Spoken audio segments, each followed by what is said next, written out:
এখন আমি দাঁড়িয়ে আছি হচ্ছে এটা হচ্ছে 9 নম্বর ব্রিজ 8 নম্বর ব্রিজ তারা সিরাজগঞ্জ।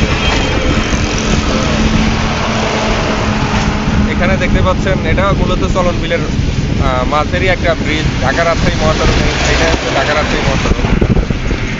বর্ষার পানিতে টইটুম্বুর হয়ে আছে, দেখতেই পাচ্ছেন। নিচ দিয়ে একটা ট্রলার যাচ্ছে, নৌকাটা একটু দেখাও।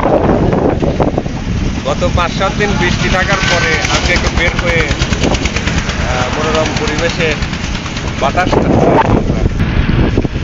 এটা হচ্ছে ইটবাহী নৌকা,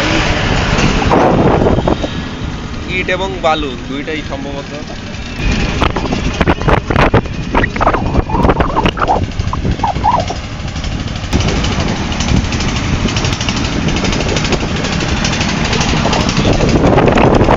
আরো একটা এখানে মজার একটা জিনিস দেখায়, সেটা হচ্ছে এই সাইডে এখানে দুইটা পানি, মানে দুই জায়গার পানি মিশছে না সাইডে, অর্থাৎ ডান সাইডে হচ্ছে বিশুদ্ধ পানি আর বাম সাইডে হচ্ছে খোলা।